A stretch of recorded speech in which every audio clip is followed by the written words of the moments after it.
एक इंसान जिसने थॉमस एल्वा एडिसन के साथ बिजनेस पार्टनरशिप करने का सोचा। विचारों में ग्रेट पावर होती है। अगर इन विचारों में मकसद, पॉजिटिविटी और मजबूत इरादे शामिल हो जाएं, तो आप दौलतमंद बन सकते हैं और वो सब कुछ हासिल कर सकते हैं जो आपने सोचा हुआ है। एडविन सी बर्न्स ने ये खोज निकाला कि कैसे विचार शक्ति से धनवान बना जा सकता है। इस खोज में सफलता पहली बार में हासिल नहीं हुई, बल्कि वो धीरे धीरे प्राप्त हुई। इस महान रहस्य की खोज की शुरुआत बर्न्स की उस चाहत से हुई जो उसे महान एडिसन का बिजनेस पार्टनर बनाने के लिए जिद पर अड़े हुए थे। बर्न्स की उस इच्छा शक्ति की सबसे बड़ी बात ये थी कि वो स्पष्ट थे कि उसे एडिसन के साथ काम करना है, ना कि उसे एडिसन के ऑफिस में काम करना है। आप बर्न्स की कहानी को ढंग से सुनिए, उसकी सोच रियलिटी में कैसे बदली, फिर आपको वो 13 स्टेप्स अच्छे से समझ आएंगे जो आपको दौलतमंद बनाएंगे। जब बर्न्स के मन में ये विचार आया, तब वो इस हालत में नहीं थे कि वो इस पर कोई कदम उठा सकें। उनके रास्ते में दो चुनौतियां थीं।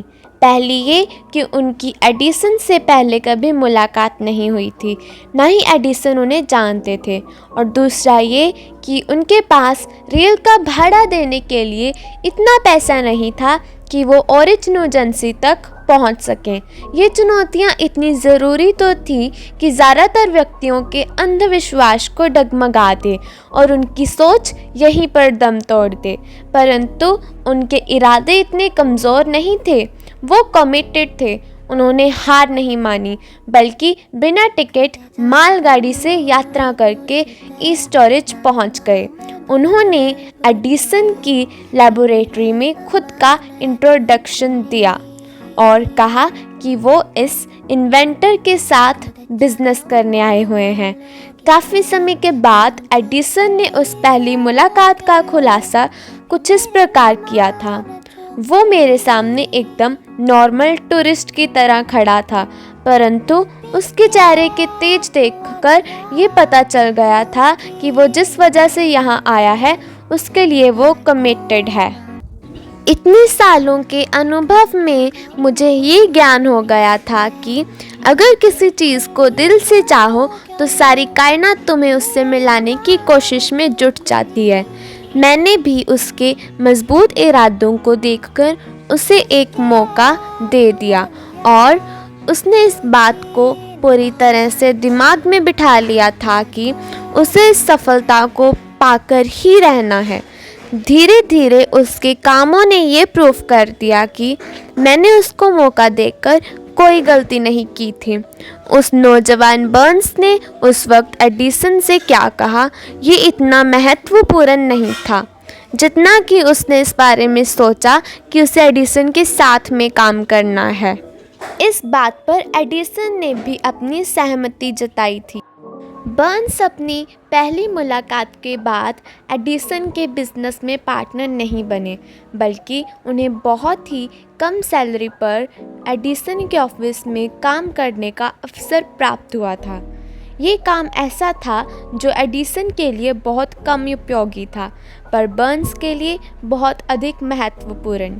इस अवसर ने बर्न्स को अपने होने वाले पार्टनर को अपनी बिजनेस स्किल्स सिखाने का मौका दिया था।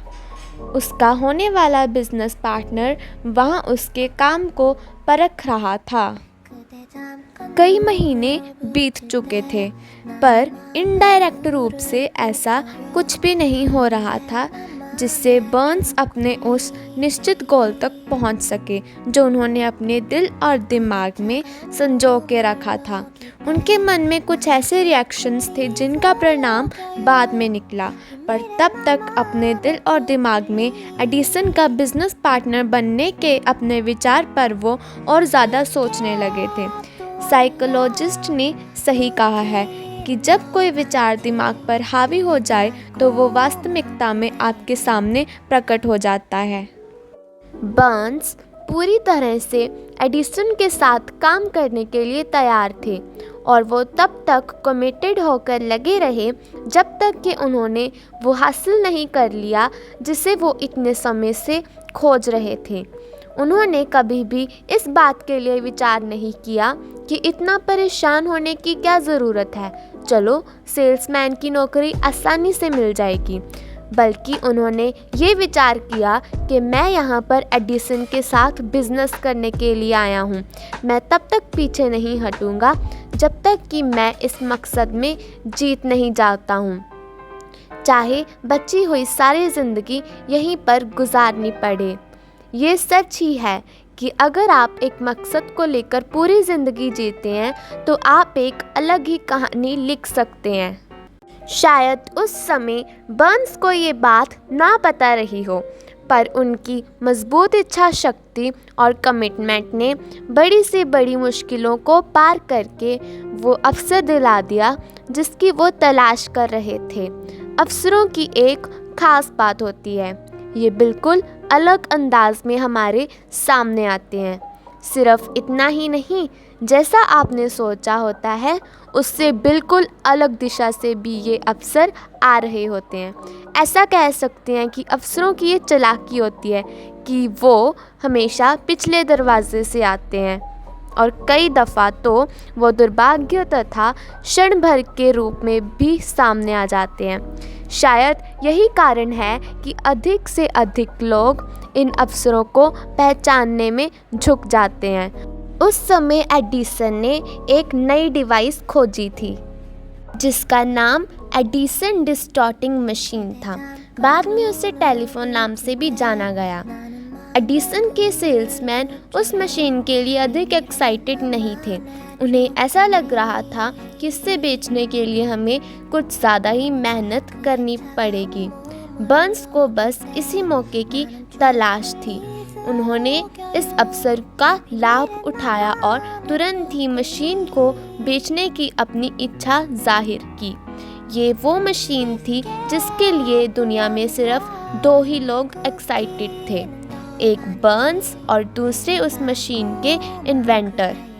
उन्होंने इतनी सफलतापूर्वक उस मशीन को बेचा कि एडिसन ने बर्न्स को उस मशीन को संपूर्ण देश के बाज़ार में डिस्ट्रीब्यूट करने का कॉन्ट्रैक्ट ही दे दिया। इस बिज़नेस की सफलता ने इसे एक नया स्लोगन दे दिया, made by Edison and installed by Burns, जिसका मतलब है एडिसन ने बनाया और बर्न्स ने लगाया। ये बिज़नेस पार्टनरशिप इतनी सफल हुई कि इसने बर्न्स को धनवान बना दिया, पर इससे अधिक उन्होंने ये सिद्ध कर दिया कि अगर आप चाहें तो आप भी अमीर बन सकते हैं। असल में बर्न्स ने कितना धन कमाया इसकी सही जानकारी तो नहीं है, पर ये अनुभव है कि उस समय उन्होंने 20 से 30 लाख डॉलर कमाए थे। वो संख्या जो भी रही हो, पर वो इस ज्ञान के सामने फीकी पड़ जाती है जिन नियमों की वजह से बर्न्स ने वो हासिल किया जो वो असल में चाहते थे। बर्न्स ने तब ये सोच लिया था कि उन्हें एडिसन के साथ पार्टनरशिप करनी है जब उनके पास इसकी शुरुआत करने के लिए कुछ भी नहीं था सिवाय इस विचार के, अगर आप भी कोई कमिटमेंट करें तो उसका पूरे इरादे के साथ अमल करें जब तक कि वो उसे हासिल ना कर लें।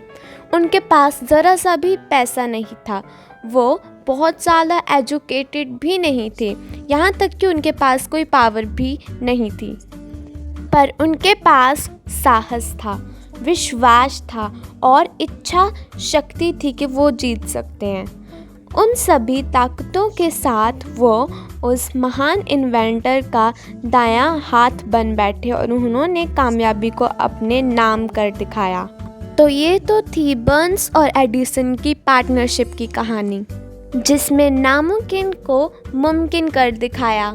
ब्रेनी टिप्स पर आप देख रहे हैं थिंक एंड ग्रो रिच की बुक। चलिए अब उस आदमी की कहानी देखते हैं जिसके पास अमीर बनने के कई अवसर थे, पर उसने अपने लक्ष्य से मात्र 3 फीट की दूरी पर काम करना बंद कर दिया था। पर इसके लिए आपको वेट करनी पड़ेगी नेक्स्ट वीडियो की। सो तब तक के लिए bye bye and take care all of you.